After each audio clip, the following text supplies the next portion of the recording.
Global માર્કેટ્સની update સાથે જોડાયા છે સહયોગી નીરજ કંસારા. Neeraj, good morning. કઈ રીતે આજે વૈશ્વિક બજારો તરફથી હેન્ડઓવર છે? જી ગુડ મોર્નિંગ. અને આજના દિવસે થોડું ઘણું આપણને મિશ્ર હેન્ડઓવર જ ખાસ કરીને મળતું દેખાઈ રહ્યું છે વૈશ્વિક બજારો તરફથી. કારણ કે જો સૌથી પહેલાં આપણે યુએસના બજારો પર નજર કરીએ તો ત્યાં પણ શુક્રવારનો એક લાંબો વીકેન્ડ હતો, એટલે ગુરુવારના દિવસે જે આપણને ઘટાડો જોવા મળ્યો એમાં જો ડાઉ જોન્સ લગભગ 500 પોઈન્ટ જેટલો ઘટ્યો, નાસ્ડેકમાં એક લાલ નિશાનની અંદર ક્લોઝિંગ આવતું જોવા મળ્યું, અને S&P 500 આપણને ઓલમોસ્ટ એક પોઝિટિવ ઝોનની અંદર બંધ થતો દેખાયો. જો કે એનવીડિયામાં ઘટાડાથી ખાસ કરીને આપણને નાસ્ડેકની અંદર એક દબાણ આવતું જોવા મળ્યું, જે ખાસ વધારે મહત્ત્વનું હતું. પરંતુ અહીંયાથી સૌથી વધારે ઘટાડો જે છે આપણને ડાઉ જોન્સની અંદર આવતો દેખાયો, અને એનું મુખ્ય કારણ રહ્યું ગુરુવારે યુનાઇટેડ હેલ્થના જે પરિણામો આવ્યા ત્યારબાદ એના શેરમાં એક બહુ મોટો ઘટાડો આવ્યો, જેને લઈને ખાસ કરીને ડાઉ જોન્સની અંદર એક મોટો ઘટાડો આવતો જોવા મળ્યો. તો ગુરુવારે લગભગ 22% જેટલો યુનાઇટેડ હેલ્થનો શેર આપણને ઘટતો જોવા મળ્યો હતો, જેને લઈને ચિંતા થઈ. ડાઉમાં આ જે યુનાઇટેડ હેલ્થ છે એનું સૌથી વધારે વેઇટેજ છે, જેને કારણે અહીંયા સૌથી મોટો ઘટાડો આપણને ખાસ કરીને જોવા મળ્યો હતો. હવે જો પરિણામ આવ્યા, અને પરિણામ આવ્યા બાદ યુનાઇટેડ હેલ્થ દ્વારા તેમનું જે આ વર્ષનું ગાઈડન્સ છે એ ખાસ કરીને ઘટાડવામાં આવ્યું, અને EPS ગાઈડન્સ 19.5થી લગભગ $30થી ઘટાડીને 26.5 જેટલું કરવામાં આવ્યું, જેને લઈને ખાસ કરીને ડાઉ જોન્સની અંદર આપણને એક મોટો ઘટાડો આવતો જોવા મળ્યો, એટલે એ ખાસ કારણ રહ્યું. બીજી તરફ આપણને ટ્રમ્પ અને પોવેલ વચ્ચેના તણાવ વધતા દેખાયા. આપણે ગયા અઠવાડિયે ખાસ કરીને પોવેલ તરફથી એક નિવેદન આવતું જોવા મળ્યું હતું કે જેની અંદર એમણે ચિંતા વ્યક્ત કરી હતી કે ટેરિફને લઈને યુએસની અંદર મોંઘવારી વધી શકે છે. તો ટ્રમ્પે હવે આનો ખાસ કરીને જવાબ આપ્યો છે. ટ્રુથ સોશિયલ પર જેરોમ પોવેલ પર તેઓ ખાસ કરીને ભડક્યા હતા, અને જેરોમ પોવેલ હંમેશા ઘણા મોડા જાગે છે એવું ટ્રમ્પનું કહેવું હતું. મોંઘવારીને લઈને પોવેલ ખોટું નિવેદન આપી રહ્યા છે. તેલ અને ગ્રોસરી, આ જે બે મુખ્ય વસ્તુઓ છે કે જે અમેરિકાના CPIની અંદર કામ કરે છે, બંનેની કિંમતોની અંદર ઘટાડો થયો છે, અને ટેરિફથી અમેરિકાની આવક વધશે એવું ટ્રમ્પનું માનવું છે.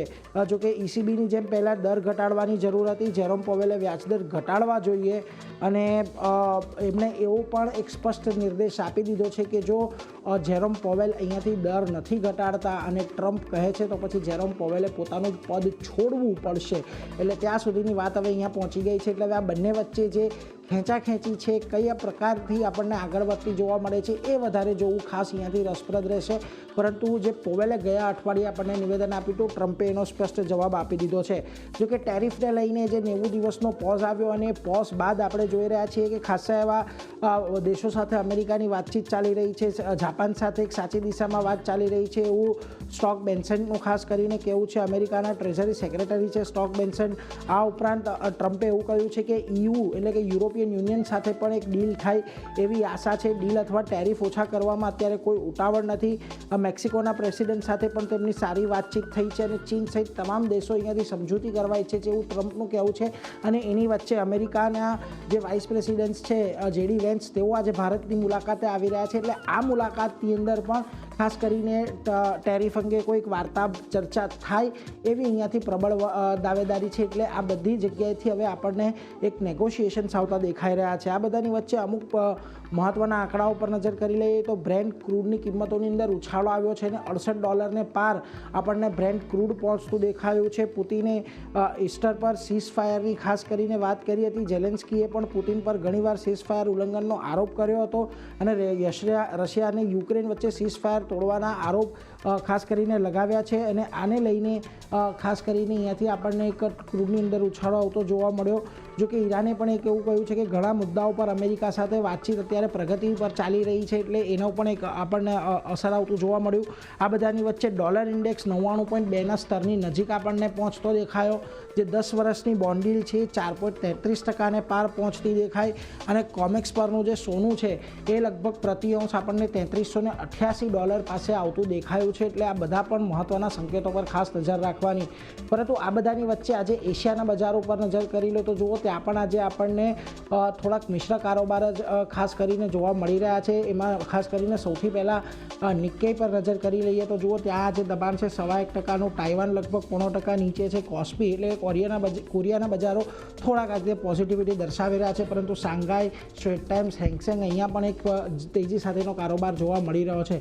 હવે આ બધાની વચ્ચે આપણે ખાસ કરીને ગિફ્ટ નિફ્ટીના સંકેતો પર નજર રાખીએ તો જો 23,851 નિફ્ટી ફ્યુચર્સ બંધ થયા હતા ગયા ગુરુવારે 23,739ના સંકેત ગિફ્ટ નિફ્ટી આપી રહ્યું છે. એટલે ખાસ કરીને કોઈ બહુ મોટા ઘટાડાના સંકેતો નથી, પરંતુ આજે હવે મહત્ત્વની વાત અહીંયાથી એ રહેશે કે આ 23,751નું જે ક્લોઝિંગ છે ફ્યુચર્સ પર અને ખાસ કરીને કેશ લેવલ પર એ લેવલને પાર કઈ રીતે કરે છે એ ખાસ જોવાનું રહેશે, કારણ કે અહીંયા આપણે એક મોટું રેઝિસ્ટન્સ નિફ્ટી પર જોઈ રહ્યા હતા. એટલે આજના દિવસે અત્યારે તો સંકેત આપણને થોડાક સુસ્ત મળી રહ્યા છે, પરંતુ શક્યતા એવી છે કે કદાચ આપણને તેજી આજના દિવસમાં થોડી ઘણી જોવા મળી શકે છે. જી નીરજ